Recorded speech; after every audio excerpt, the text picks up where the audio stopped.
찰스 다윈의 진화론은 그 토마스 헉슬리가 그냥 해서는 안 된다 해서 자기의 세력들을 규합합니다. X클럽이라는 Y 모임을 만들어요. 그 사람들을 학회장을 다 시켜. 학회 요직을 장악해. 그 다음에 과학 잡지를 만듭니다. 그게 네이처입니다. 그게 네이처였어. 예. 오. 인사할 시간도 많습니다. 여러분의 시간을 낭비해드릴 느리지만 쿨한 과학. 랩미트입니다. 반갑습니다, 교수님들. 반갑습니다. 전 세계를 갔다가 배를 가지고 휘젓고 다녔습니다. 근데 배를 휘젓고 다닌 여러 사람 중에 이런 분도 계셨어요. 비글호의 탐험이 있는데요. 이게 두 번째 항해였어요. 이때가 영국이 전 세계를 바다를 배를 가지고 이제 정복하려고 하는 시대였죠. 네. 근데 미지의 세대로 가려면 지도가 필요하죠. 지도가 필요하다는 것은 지도가 없다는 거거든요. 그렇죠. 안 가본 데 가는 거예요. 근데 그게 굉장히 긴 항해고 이러니까 되게 외롭고 힘들고 우울증과 스트레스가 빈번했어요. 네. 그렇게 떠난 비글호가 선장이 갑자기 자살합니다. 아, 진짜? 네, 자살하니까 영국 정부에서는 이게 큰일 났잖아요. 선원들을 어떻게 데려올 수가 없어가지고 근처를 지나고 있던 또 다른 귀족이었던 피츠로이라는 사람하고 네가 선장을 해서 데려와라. 그 명령이 갔어요. 그래가지고 피츠로이가 거기 임시 선장이 돼가지고 돌아왔어요. 무사히 귀환시킵니다. 무사히 귀환시키고 이제 정부에서 명령이 뭐 그냥 네가 그냥 붙박이 선장해 하고 이제 두 번째 항해를 떠납니다. 네. 네. 근데 피츠로이는 이렇게 또 떠나가다가는 내가 우울증과 스트레스에 시달릴 수 있으니 이번 항해에는 내 동년배 과학자를 한 명 태워달라. 나도 과학을 좋아하니 둘이서 과학 탐구를 하면서 말동무도 하고 이러면 얼마나 좋겠냐. 그렇게 간택된 사람이 찰스 다윈입니다. 찰스 다윈은 그때 이제 갓 케임브리지를 졸업했는데 원래는 의사 집안이었거든요. 찰스 다윈도 의대 가려고 했는데 도저히 이제 피를 못 보는 성격. 그래서 의대가 안 맞아. 그래서 이제 방황을 하다가 존 허셜이라는 사람을 만나가지고 그쵸, 찰스 베비지의 친구입니다. 그 다음에 음악가였던 아버지 윌리엄 허셜의 아들. 존 허셜을 만나서 이제 인생의 어떤 과학의 흥미를 깨닫고 과학을 이제 열심히 해야 되겠다 하는 와중에 피츠로이가 새로운 과학자를 모집한다는 이야기를 듣고 와서 같이 갑시다. 의기투합해서 떠나요. 그렇게 떠난 어떤 항해에서 찰스 다윈은 여러 동식물에 대한 여러 가지 것들의 좋은 발견을 많이 하죠. 그런 것들을 본국에 계속 이렇게 보고를 합니다. 레포터. 근데 그게 유명해졌어요. 미지의 세계에 저런 뭐 거북이나 뭐 이런 게 나오니까 되게 이제 유명해진 사람이 됐고 둘이 그렇게 뭐 손잡고 이렇게 귀국을 했는데 이미 도착해보니까 너무 유명해졌어요. 곳곳에서 초청을 받습니다. 그 초청을 받던 것 중에 하나가 찰스 베비지도 있었고 그러다가 존 허셜을 통해서 사회가 진화한다는 또는 생물이 진화한다는 어떤 개념, 종이 바뀔 수 있다는 생각을 하게 돼요. 거기에 이제 자기의 자료들을 쭉 취합해 보니까 맞는 이야기 같은 거예요. 거기서 이론을 갖다가 조금씩 정립합니다. 그런데 걱정이 됐어요. 잘못하다간 이게 신이 인간을 창조했다는 이야기를 건드릴 수 있다는 생각을 하게 된 거예요. 그래서 뒤에서 약간 숨어 있었어요. 숨어 있는 와중에 조금씩 이론을 정립하는 그 결과들을 학회 발표를 합니다. 그러니까 종의 기원이라는 책을 먼저 냈어요. 책을 먼저 낸 다음에 자기가 드러나지 않고 자신의 대타를 세웁니다. 그 사람이 토마스 헉슬리라는 사람. 스스로가 다윈의 불독이라고 했던 거예요. 발표를 하는데 옥스포드 학회라는 데인데 바스라고 영국 과학진흥협회 저게 찰스 베비지가 만든 학회예요. 논쟁이 붙은 게 옥스포드 주교가 그러면 당신 조상은 원숭이라는 이야기인데 그게 할아버지 쪽이냐 할머니 쪽이냐 물어보니까 그런 어리석은 질문을 하는 인간을 조상으로 두느니 차라리 내 조상이 침팬지가 낫겠다 뭐 이런 거 하면서 말싸움하면서 싸우는 거죠. 네. 근데 저기 있는 왜 노신사 하나가 앞서 성경을 들면서 신을 믿으라 라고 외치는 거예요. 아이고. 아, 약간 지하철 앞에 있는 그런 분과 비슷한. 정확하게는 이런 거 있죠. 여러분 잊지 마시고 우리가 다시 한번 그 하나님에 대해서 생각해 봅시다라고 했겠지만 듣는 사람이 있어요. 갑자기 왜 할아버지가 성경 들고 막 신을 믿으라 하니까 그렇게 이해가 됐을 거예요. 그러니까 지지자와 반대자가 각자 이 사람을 막 끌어안쳐요. 그 사람이 피츠로이였어요. 선장. 네. 왜 왔냐면 이 사람이 항해를 하다가 날씨의 변화를 갖다가 예측할 수 없는가를 생각하게 돼요. 근데 잘 생각해 보니까 날씨는 이동한다는 생각이 나요. 저쪽에서 우리가 편서풍지대에 있으면 서쪽의 날씨가 동쪽으로 이동할 거잖아요. 그렇죠, 그렇죠. 근데 그 소식을 아는 방법이 없잖아요. 모스.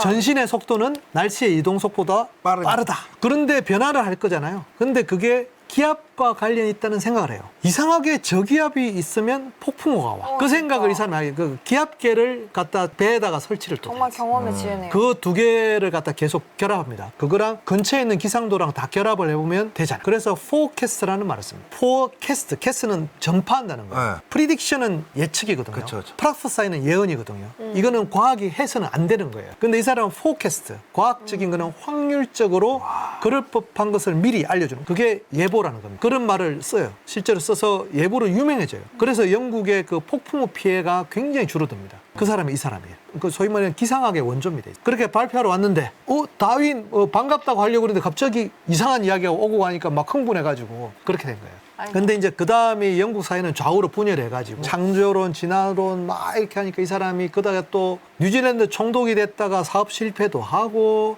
예보 시스템에 대해서 이 사람이 예보 시스템을 만들기 위해서 자비를 다툴어요. 자비를 다툴어서 예보 시스템을 다 했는데 그걸 갖다 못하게 정부에서 막고 그게 이제 위험할 수가 있거든요. 예보가 잘못되면 지금도 욕하잖아요. 그렇죠. 그때는 처음이 또 얼마나 그렇게 그 충격, 사업 실패 막 비관을 하다가 또 자살합니다. 비그로 선장의 두 번째 자살. 근데 이제 요 이론을 갖다가 어떻게 좀 펼치냐면 찰스 다윈의 진화론은 그 토마스 헉슬리가 그냥 해서는 안 된다 해서 자기의 세력들을 규합합니다. X클럽이라는 Y 모임을 만들어요.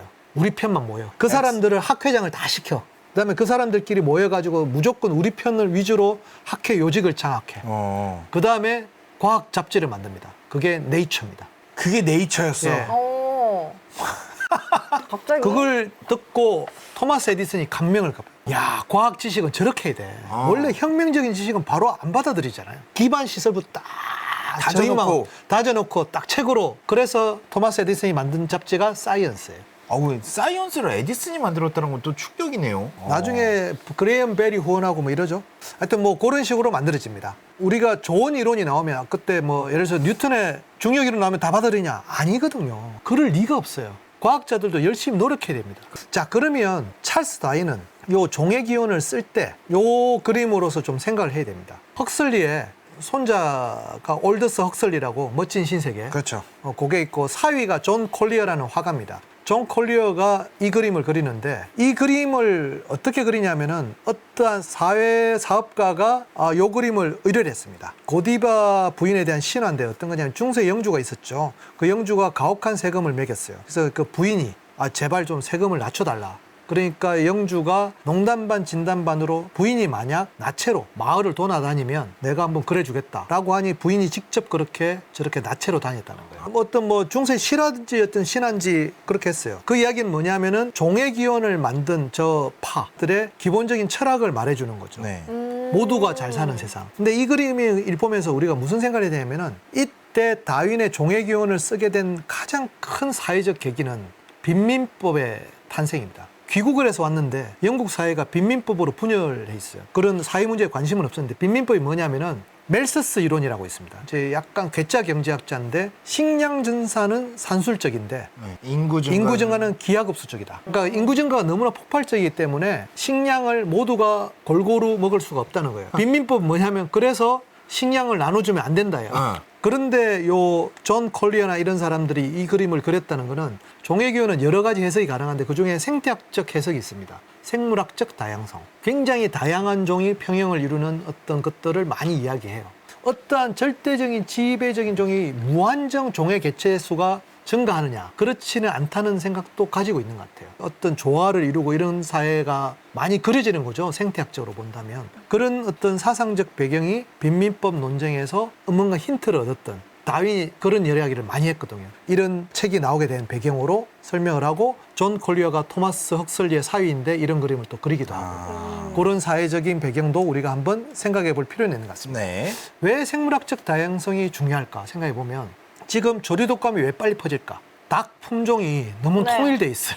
바이러스 입장에서 너무 좋은 거예요, 이게. 우리나라 기르는 가축들 품종이 거의 유전자로 동일합니다. 유전자를 딱 통일시켜 놓거든요. 관리하기 좋게. 대신에 바이러스 입장에서는 공격하기가 되게 좋잖아요. 그렇죠. 또는 우리가 산업적으로 볼 때도 어떠한 특정 산업만 해야 되는 게 맞는가? 생태학적 다양성이라는 거는 우리가 그러면 어떤 산업이 되게 육성을 했는데 그쪽 산업의 경기가 안 좋으면 어떡해? 갑자기 우리나라 GDP가 팍 떨어지잖아요. 그렇죠. 여러 가지 것들이 서로 병행을 하는 이런 시스템이 우리 다양성의 시대에서 중요하지 않은가.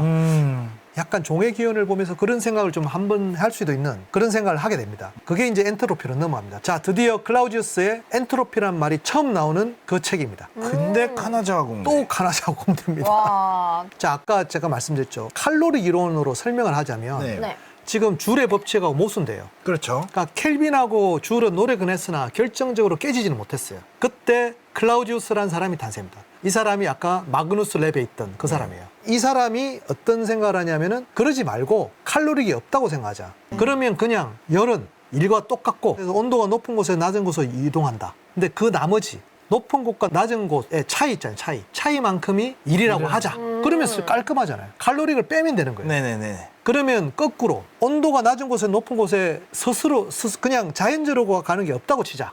이러면 또 깔끔한 거예요. 이렇게 되니까 너무나 명확해진 데다가 무조건 높은 곳에서 낮은 곳으로만 흐른다고 하는 순간 더 낮은 곳이 쭉 가다 보면 더 낮은 곳이 없는 순간까지 가겠죠. 그렇죠. 그때가 절대 영도라는 생각을 하게 됩니다. 그러면서 우리가 알고 있는 켈빈, 절대 영도가 탄생하는 거예요. 그렇죠.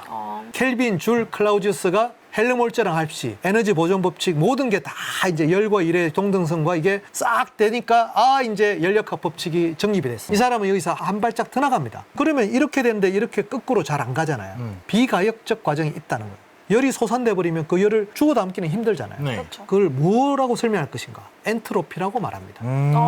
엔트로피는 그리스 말로 N은 에너지에 가까운 거고 트로피는 그리스 말로 변하다는 뜻입니다. 클라우지우스가 만든 말이에요. 거기다가 S라는 기호를 써요. 그거는 사드 카르노의 존경에 대한 의미예요. 모든 이야기의 시작은 사디 카르노였어요. 사디 카르노의 칼리로 이론을 깬 거잖아요. 네. 깼음에도 불구하고 사디 카르노의 핵심적인 아이디어는 했기 때문에 쓰는 거죠. 그러니까 우리가 앞선 사람이 잘못됐다고 하는 것보다는 이런 식으로 연속성으로 가는 게 과학의 어떤 약간 묘미라고 할까? 머리끄댕이 잡고 싸우는 것보다는 그런 생각을 제가 하게 되고요. 사디 카르노에 대해서 지난 시간에 제가 말할 때 이야기를 해드렸던 것 같아요. 사디 카르노의 가장 큰 업적은 작동 유체가 무엇이든 간에 그게 물이든 공기든 열기관의 효율은 온도에만 의존한다. 열량이라는 게 비가역적인 어떤 과정인데 거기다 절대 온도로 나누면 그게 그 경로에 무관한 어떤 물리량이 만들어진다는 걸 낸 사람이 이 사람이 되게 유명한 사람이고요. 그 클라우지우스는 스위스 취리공대 출신이기 때문에 취리공대 기획과 건물이 클라우지우스 건물입니다. 그 사진을 보시면 저기 보면 Welcome you nerd라고 돼 있죠. nerd가 이제 공부 잘하는 멍청이들. 제가 저기서 강연을 했거든요. 근데 귀엽다. Welcome 네. you there. 네. 그래서 요 엔트로피라는 개념이 이제 좀 설명이 됐어요. 그죠? 네. 설명이 됐는데 여기서 복잡한 것들을 설명하신 분이 깁스라는 분이 계십니다. 이 깁스는 미국 최초의 공학 박사예요. 다양한 일을 많이 하셨는데 엔트로피는 클라우지우스까지는 열, 유체, 물리로 됐잖아요. 이 사람은 이거를 화학으로 확정합니다. 왜 그러냐면 어떤 물질이 반응을 하려면 옛날에는 화학적 친화도로 설명했어요.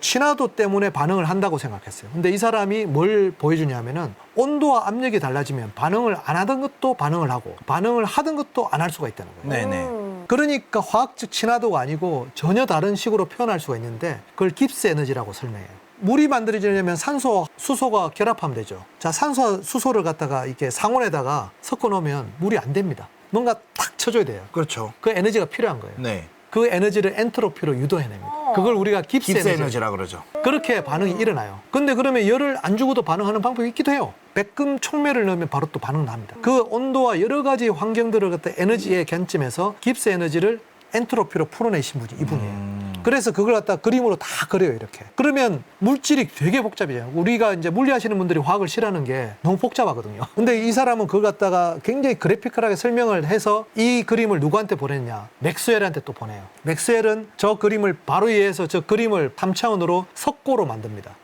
그게 오른쪽이에요. 저게 뭐 삼중점, 크리티컬 포인트 모든 복잡한 것들을 저 하나의 입체로 표현할 수 있다고 한 거예요. 저게 1946년에 포춘지 표지입니다. 포춘지가 그 경제지거든요. 네. 그 표지 그림에 됐던 게 뭐냐면은 20세기의 최고의 과학적 업적이라는 거예요. 그만큼 깁스 프리 에너지가 엄청난 역할을 합니다. 그러면 엔트로피가 옛날에는 여러 가지인데 결론은 반응성. 어떠한 물리 법칙의 하나의 방향을 설정해 주는 걸로 엔트로피가 정의가 돼요. 저러면 저게 나중에 진화론하고도 연관이 됩니다. 그런 것들을 처음으로 만든 게 저 깁스의 프리 에너지입니다. 그래서 이제 좀 마지막 순서로 이제 넘어가겠습니다. 오페라 유령이 등장합니다. 유럽이 혁명을 겪다가 1870년에 보불 전쟁이 일어납니다. 네. 이게 이제 독일의 통일 전쟁이죠. 프랑스가 초토화돼 버립니다. 그것을 프랑스인들은 견딜 수 없었어요. 1830년에 부르보 왕조가 다시 무너뜨려 가지고 프랑스에서는 입헌 군주제가 됐다가 네. 아까 1848년 혁명을 제가 말씀드렸죠. 그때 프랑스는 다시 공화정이 돼요. 근데 공화정이 됐을 때 사람들은 진정한 좌파의 나라가 됐다 생각했는데 대통령으로 누가 뽑히냐면 나폴레옹의 조카가 뽑혀요. 다시 돌아가는 거잖아요. 네, 그러다가 나폴레옹의 조카가 다시 또 황제가 돼. 도롱묵 됐잖아요. 그렇죠. 근데 또 나폴레옹을 추종하는 세력들은 이 황제를 또 환영해. 그렇지. 그리고 이제 싫어하는 빅토르 유고 이런 사람은 추방되고. 그리고 추방돼서 쓴 책이 그 레미제라블이거든요. 나폴레옹 황제 멋있을 것 같잖아요. 그러다가 완전히 그 프로이센의 비스마르크한테 발린 사건이 이 보불 전쟁입니다. 자, 그러면 프랑스의 이제 진보진 중에 아니 그만큼 우리가 황제하면 안 된다. 우리 공화정을 유지해야 된다고 해놓고 결국은 네가 황제하더니만 프랑스를 완전히 말아먹냐라고 된 거 아니에요. 그러니까 파리 시민들이나 모든 사람들이 봉기를 합니다. 나는 이 항복 인정할 수 없네. 정부는 항복했지만 우리는 항복 안 할 거야. 시민들이 시민혁명을 일어서 결사항전을 합니다. 그게 파리 코민입니다. 자, 여기서 애매해요. 독일군의 입장에서는 이거를 점령해야 되는데 사실은 내가 점령할 필요 없잖아. 저절로 점령이 되고 있어. 그래놓고 프랑스 군대 정부 보고 네가 진압해. 네. 굉장히 굴욕적인 거죠. 그러면서 서로 총질합니다. 형제 자매들이 10만 명 정도가 죽었다고 합니다. 파리에서만. 지금 제정신이 그러니까 이것도 역사책에서는 많이 안 나오는 거죠. 적군이 쳐 있는 상태에서 둘이 딱 내전 붙여놓고 이기는 편 우리 편. 자, 그래서 지금 오른쪽이 루브르의 지금 사진입니다. 루브르는 프랑스의 상징이죠. 네. 저기 앞에 앞마당에 뻥 뚫려 있죠. 파리 코멘 때 불탄 거예요. 저 부분이 타버렸어요. 그 다음에 일어난 이제 제3공화국에서 자기들 고민합니다. 루브르를 재건할 것인가. 경복궁 중건할 때쯤 될 거예요, 이때가. 어떻게 할 것인가 고민하다가 치욕의 역사도 역사다 그래서 뻥 뚫린 채로 지금까지 남아두고 있어요. 그리고 저 건너편에 파리 최고재판소가 있었어요. 재판소도 불에 타 없어집니다. 거기에 만들어진 게 지금의 오르세 미술관입니다. 오페라 유령이라는 게 원래 가송 르루의 소설이거든요. 서문이 이렇게 됩니다. 추금기를 파묻기 위해 인부들이 오페라 하우스 바닥을 팠을 때 시신항구가 발견되었다. 나는 이것이 오페라 유령의 시신이다. 사실은 저기서 파리 코민의 시신들이 곳곳에서 발견돼요. 파리 코민의 비극을 하나의 어떤 환타지로 만든 게 오페라 유령입니다. 레미제라블은 1830년과 1832년 혁명을 배경으로 했다면 이 오페라 유령은 1870년 파리 코민이라는 어떤 비극을 갖다가 또 한 거죠. 그냥 완전히 폭격 맞은 것처럼 그렇게 네. 돼 있네요, 진짜로. 네. 근데 이게 같은 나라 사람들끼리. 그러니까 그냥 지나가는 사람 쏘고 뭐 이런 식이니까. 그래서 오페라 유령의 그 오페라는 뭐냐? 그 오페라는 오페라 가르니에를 말합니다. 아까 말했지만 제가 초기에 바스티유에 만든 게 바스티유 오페라 극장. 이 뭐 때문에 만들어지냐면 원래 프랑스의 오페라 극장 이거였어요. 파리 오페라 가르니에. 그래서 저기 있는 파리의 역 이름이 오페라입니다. 그러니까 오페라의 유령은 장르로서의 오페라가 아니고 여기 오페라 극장을 이야기해요. 이 극장이 파리 코민의 본부였거든요. 그래서 그때 시신들이 많이 발견된 거죠. 그러면 이 극장은 또 왜 만들어졌냐면은 이 극장은 원래가 이제 그 나폴레옹 3세가 황제됐잖아요. 네. 이 사람에 대한 암살 시도가 많이 일어났어요. 그러다가 이제 오페라 보러 가다가 암살 시도가 오니까 새로 극장을 짓는데 그 극장은 황제만이 출입할 수 있는 비밀 통로로 만들어요. 그렇게 만들었기 때문에 미로가 되게 많아요. 미로가 많기 때문에 오페라 유령 그 영화나 이런 거 보시면 유령만 알고 있는 비밀 통로들 있잖아요. 그게 요거 설정하고 비슷합니다. 또 여기는 또 어떤 공간이기도 하다면 왼쪽은 화려한 로비 사진이잖아요. 그 중에 어떤 그림이 있냐면은 천정에 잘 보시면 저게 그 살로메 신화입니다. 헤로드 왕이 살로메라는 젊은 여인에게 나체춤을 추라고 합니다. 근데 이제 살로메는 그게 조건을 걸어요. 내가 만약 나체춤을 추면 내가 제시하는 어떤 부탁이라도 들어주냐? 그러니까 헤로드 왕이 오케이 했습니다. 요구사항은 세례 요한의 목을 베세요. 실제로 세례 요한이 그렇게 죽던 걸로 나오죠. 근데 그게 왜 여기 있을까? 관능이 정치를 이긴다. 이게 보면 예술이 정치를 장악한다는 거예요. 어쨌든 오페라는 이런 어떤 예술과 권력의 중심지였던 거죠. 그러면 이 오페라의 유령은 어떤 것을 상징하는가? 제일 첫 장면에 샹들리에가 떨어지는 게 있어요. 실제로 이 샹들리에가 떨어진 적이 있습니다.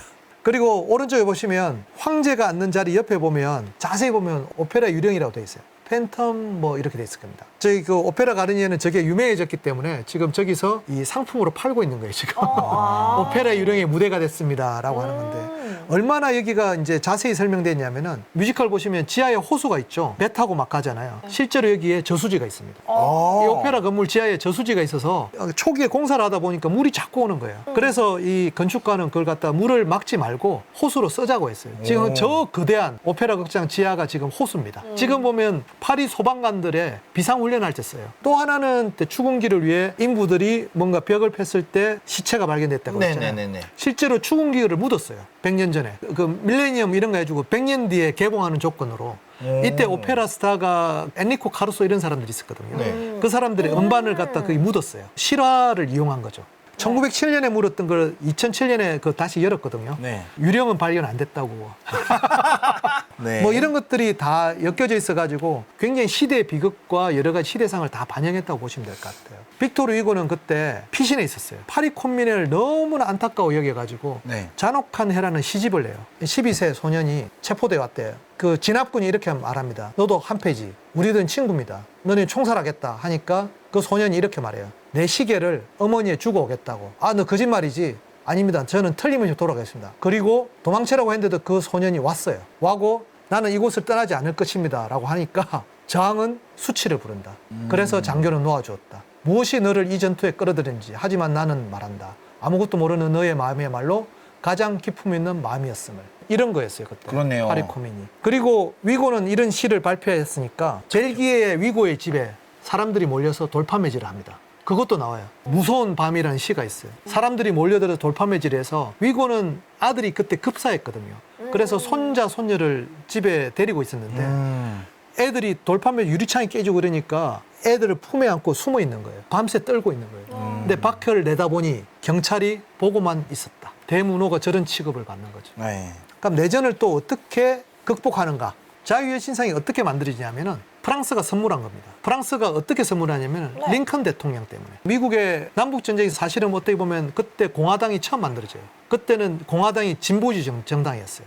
노예 해방을 부르짖지 않습니까? 1860년대면 프랑스에는 황제가 있을 때죠. 프랑스의 공화파들한테는 미국이 진보주의 국가인 거예요. 그래서 모금운동을 해서 미국의 독립을 축하하고 공화파들을 후원해주는 의미에서 모금운동을 해요. 그렇게 시작이 돼요. 근데 링컨이 암살되고 뭐 이런 일이 벌어지고 미국도 내전에 빠졌잖아요. 자, 미국 역사상에서 미군이 가장 많이 죽은 전쟁이 뭘까? 2차 대전도 아니고 베트남전도 아니고 독립전쟁도 아니고 남북전쟁 때 제일 많이 죽어요. 내전이 무서운 겁니다. 그러니까 미국도 남북전쟁을 극복하면서 이렇게 굉장히 크게 발달하거든요. 서부로 확장을 하고 네네. 그 과정들에 대한 미국의 그 공화주의나 그 자유평등 박애를 지지하는 세력들이 모금운동을 해서 만들어준 게 저 자유의 여신상입니다. 아. 자, 자유의 신상은 또 유명한 거는 저거 만든 사람하고 에펠탑이 같은 사람이 만들었습니다. 저 자유의 신상 외곽 설계는 끝났는데 저걸 이제 바다에 세우려면 되게 튼튼한 구조물이 필요하잖아요. 네. 그 내부를 어떻게 할지를 몰랐어요. 자유의 신상은 두께가 몇 미리밖에 안 되는 얇은 구리판입니다.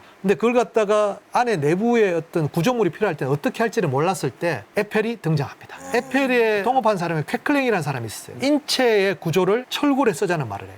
뼈는 외곽이 제일 단단하고 네. 내부로 갈수록 선 겁니다. 외곽이 튼튼하고 내부가 선 걸면 자세히 그걸 긋고 구조적으로 분석하니까 모든 힘이 외곽으로 분산되고 내부가 가벼울수록 훨씬 더 이동성이 좋다는 걸 알게 돼요. 구조물도 그렇게 만들면 안 될까 해가지고 첫 번째 적용한 작품이 자유의 신상입니다. 야, 이거 된다 싶어가지고 에펠이 그 다음에 의뢰받았던 게 프랑스가 내전에 빠져서 그걸 극복하기 위해 탄생한 게 프랑스 제3공화국입니다. 사실은 독일한테 완전히 밟힌 거잖아요. 네. 그 자존심을 회복하기 위해서 1889년에 만국 박람회를 엽니다. 그렇죠. 그 89년에 프랑스 혁명 100주년 기념 파리 만국 박람회 기념 건축물로 이 에펠탑을 하기로 결정합니다. 에펠은 여기에 미국의 자유의 신상 구조물을 그대로 쓰려고 합니다. 훨씬 크게 만들어요. 높이가 300 몇십 미터고 이것을 딱 만들어 올리니까 이제 프랑스 예술가들이 막 반대하는 거죠. 왜냐하면 그나마 자유의 신상은 박해를 포장을 했잖아요. 네, 네. 네.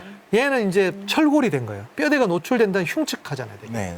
그렇게 생각해서 막 비난을 할 때 에펠은 거기다가 70명의 과학기술자를 딱 넣고 우리 프랑스를 이기게 한 거는 바로 과학의 힘이다 라고 선언을 하고 에펠탑을 쌓은 거죠. 이 두 개의 건축물은 똑같이 에펠과 모리스 퀘클랭이라는 사람이 설계를 해서 만들어 올렸고요. 이 에펠탑은 더 놀라운 거는 얼마나 이게 효과적인 구조물이냐면은 높이가 300 몇십 미터고 밑변의 폭이 150m입니다. 어마어마하잖아요. 네. 자, 이 철을 다 녹이면 6cm 높이가 됩니다. 들어갔던 모든 무게를 다 계산해 보면 네네. 6cm 밖에 안 돼요. 그만큼 들어갔던 철근이 적은 겁니다.